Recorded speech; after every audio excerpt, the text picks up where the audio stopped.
n'est pas normal, ça doit changer. Amen. C'est prophétique. Amen. Bien aimé, vous savez que le diable aime que nous acceptions ce qu'il nous impose comme étant normal. S'il y a un piège dans lequel le diable aime mettre les gens, particulièrement les chrétiens, c'est de leur faire accepter ce qu'il fait comme étant quelque chose qui vient de Dieu. Je ne sais pas si par moment tu comprends ça.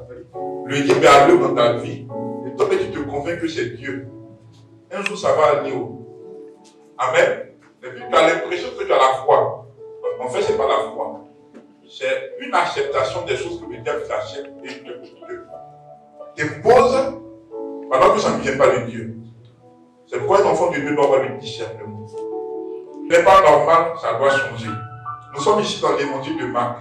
La particularité de ce que Marc a écrit, c'est qu'il a décrit dans son évangile Jésus comme le serviteur de Jéhovah qui est venu manifester la puissance de Dieu pour que les hommes retrouvent l'identité que Dieu a dans son cœur pour eux.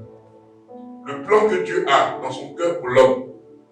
Vous voyez, le mot salut a beaucoup de manifestations. Le sens profond du salut, c'est la libération du péché. C'est-à-dire, c'est la partie la plus importante, puisque c'est la libération du péché qui fait qu'on va aller au ciel. C'est vrai.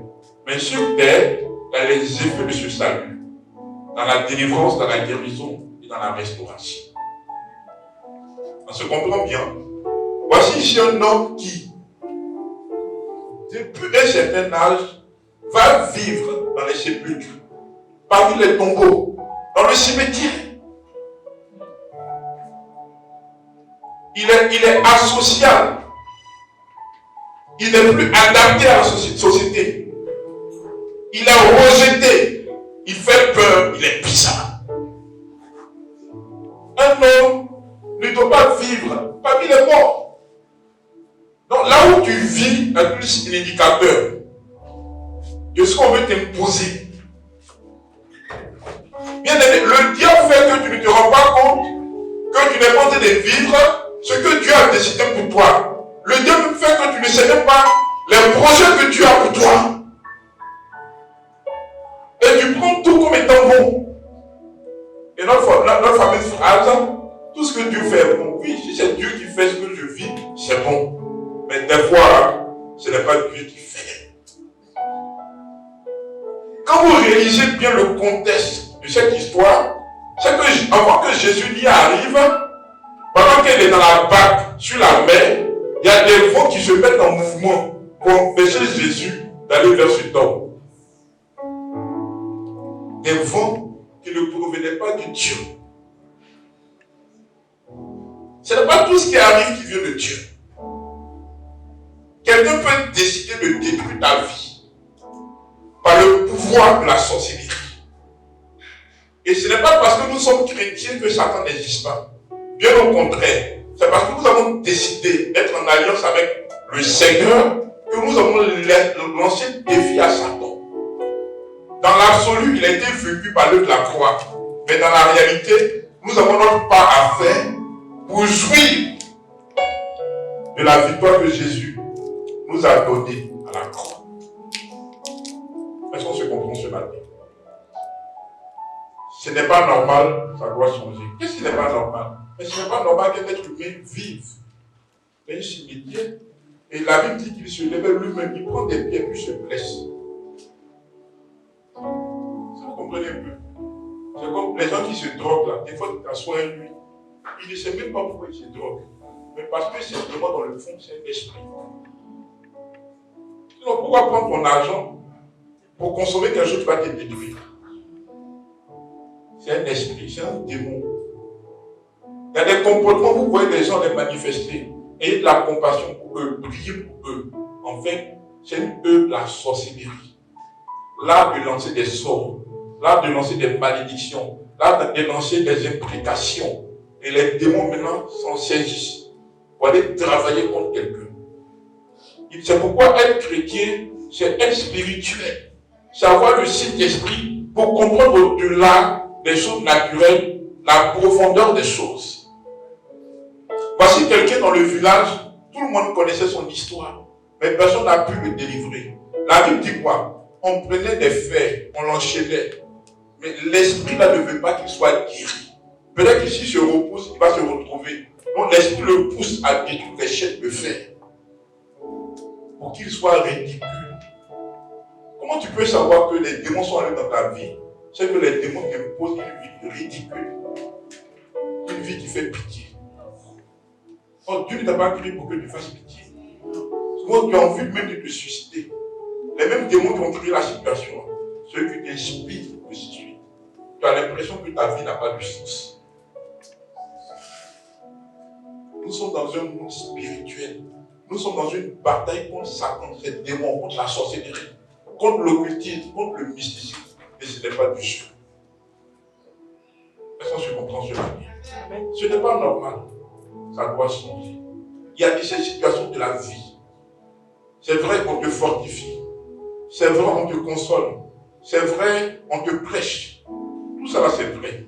Mais aujourd'hui, au-delà, sinon parallèlement à la prédication, nous allons prendre du temps dans la prière. Pour laisser le Saint-Esprit nous toucher. Afin que tout ce qui est d'origine démoniaque dans nos vies, les choses changent. Amen. Je me disais le midi, Satan n'aime pas la prière. Parce qu'il sait que quand on s'élève dans la prière, on rallume le feu de la puissance de Dieu. Et c'est ce feu-là qui le dévore, qui dévore ses dieux. Si Jésus n'était pas entré à Génézareth, cet homme a respiré comme ça jusqu'à sa mort. Il n'y a pas longtemps, je suis allé dans mon village. J'ai vu des gens dont les étoiles ont été enfouies. Il y a vu des gens dont les étoiles ont été vidées de leur substance prophétique. Il y a vu des gens dont la vie a été voilée. Il y a vu des gens qui ont des potentiels, mais qui ne vivent pas de ça. N'être intelligent, ça ne veut rien dire. Avoir un talent, ça ne veut rien dire. Être joli, ça ne veut rien dire. Si spirituellement les choses ne sont pas réglées. Tu peux être très intelligent, puis ils vont faire de toi un esclave. Le monde de la sorcellerie est réel. Tout ce que vous vivez est ridicule là. Il y a des gens qui sont levés pour vous imposer ça. Et quand on prêche ça, les gens disent on ne doit pas parler de ça. Pendant que c'est la réalité. Pendant que l'un des aspects du ministère de Jésus-Christ de Nazareth, dans la Bible, c'était la délivrance. Ou bien c'est faux. Il y a des bénédictions que tu ne peux pas expérimenter si ce qui empêche que ça vienne n'a pas été réglé. Amen. Des fois, Dieu permet que nous nous rendions compte de beaucoup de choses. Amen. Et ce qui est bon, c'est quoi? C'est que Jésus-Christ, ayant vu ce temps, a compris pourquoi l'Éternel Dieu avait conduit dans ce village. A compris pourquoi, lorsqu'il était dans la barque, les vents se sont mis pour empêcher qu'il aille. Vous voyez, toutes les oppositions que vous vivez sont dues à de grands miracles qui ne sont pas là.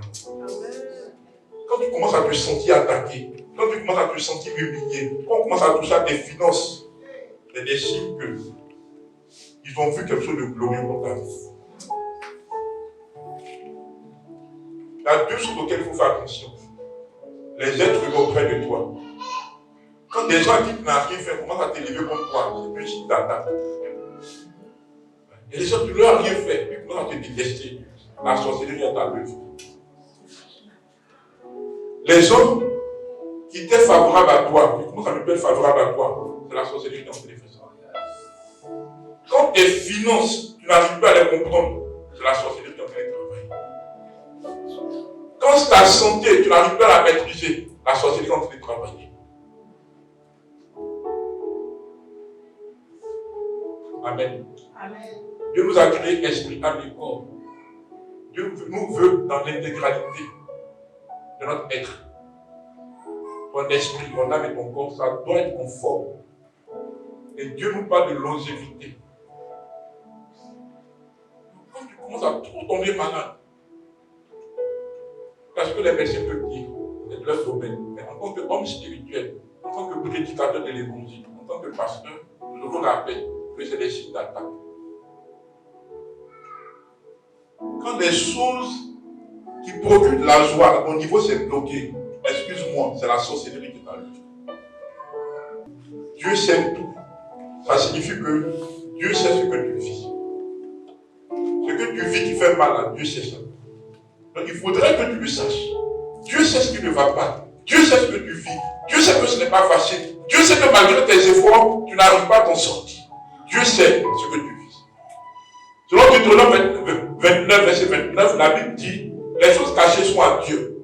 Les choses révélées sont aux hommes. Donc ce que tu ne sais pas, ce que tu ne comprends pas, Dieu sait cela. Mais ça ne suffit pas. C'est que toi-même tu sais que ça ne va pas, ce n'est pas une prière. Tu es en train de dire ce qui ne va pas, ce n'est pas une prière. Tu n'es pas en train de demander à Dieu de changer la chose. Est-ce qu'on se comprend ce matin? Tu n'es pas en train de demander à Dieu. Quand tu sais que Dieu sait, c'est une bonne chose. Maintenant, Dieu veut que tu sois conscient que ce que tu vis n'est pas normal. Est-ce qu'on se comprend maintenant? La délivrance vient toujours lorsqu'on prend conscience que ce qu'on vit n'est pas normal. La délivrance commence par la prise de conscience. C'est ce pourquoi Dieu permet que tu sois attaqué jusqu'à ce que tu te rendes compte que ce que tu es en train de vivre n'est pas normal. Il y avait 100 millions dans ton compte. Quand c'est qu'entre 10 millions, bon, tu ne sais pas que ton argent t'est diminué. Jusqu'à ce que tu te rendes compte qu'il y a 9 000 francs CFA. Je parle des gens qui ont vécu ça. On ne parle de la sorcellerie. Ne jouez pas. Amen. Je vous parle de la vérité. Il y a des gens qui ont compté des millions, qui n'ont pas pu construire de maison, et puis ces gens-là sont morts. Quand tu es attaqué dans ta santé, c'est fini.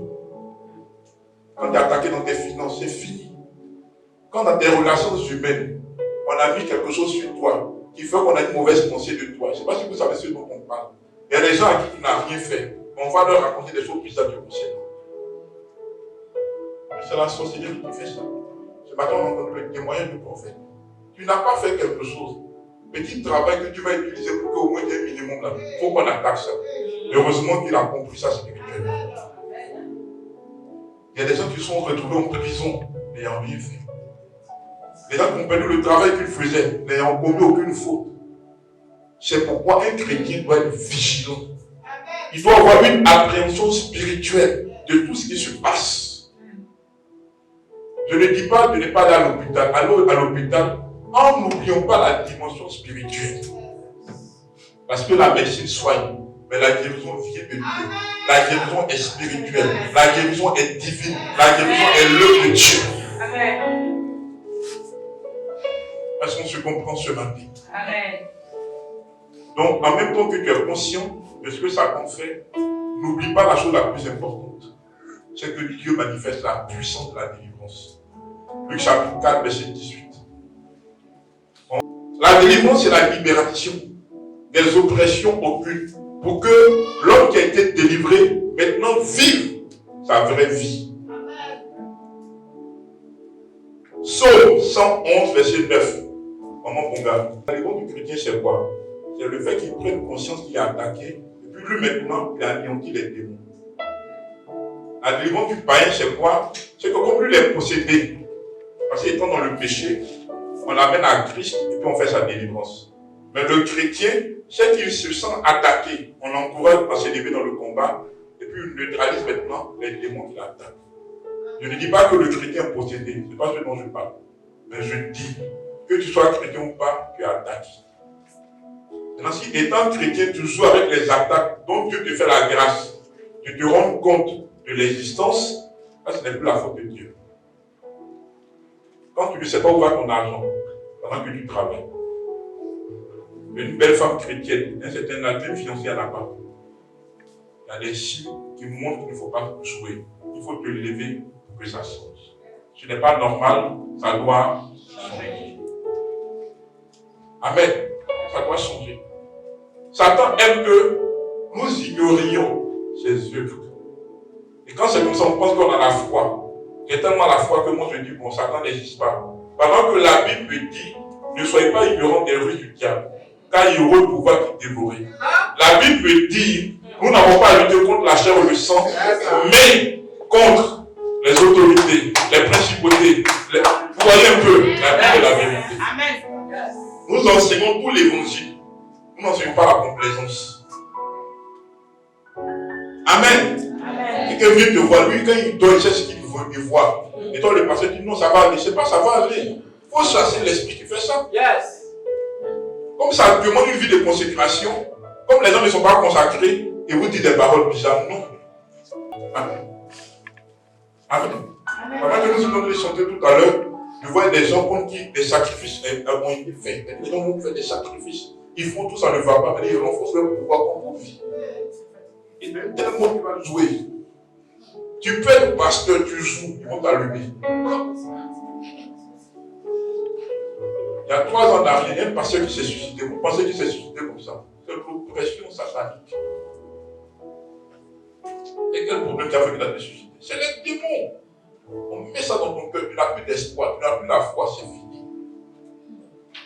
Est-ce qu'on se comprend? Amen. Voilà. Ce matin, chacun sait ce qui n'est pas normal.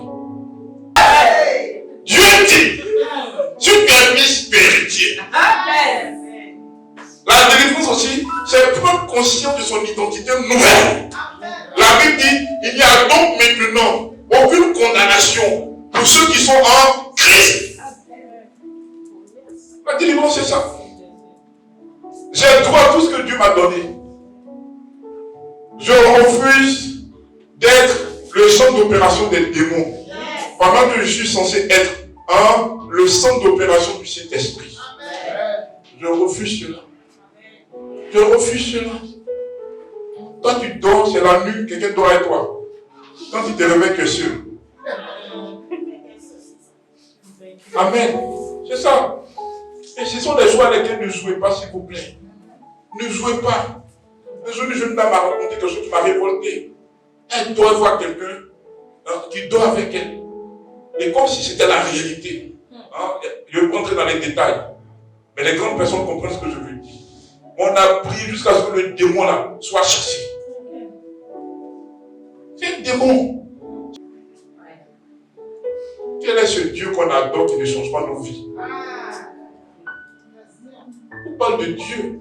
Les petits démons bénissent les gens. Les petits démons sont la vie des gens. Et nous avons le véritable. Et le diable, pour ne pas qu'on prie là, il nous envoie des slogans bizarres. Un jour ça va aller. C'est pas un jour ça va aller. C'est maintenant que Dieu veut te visiter.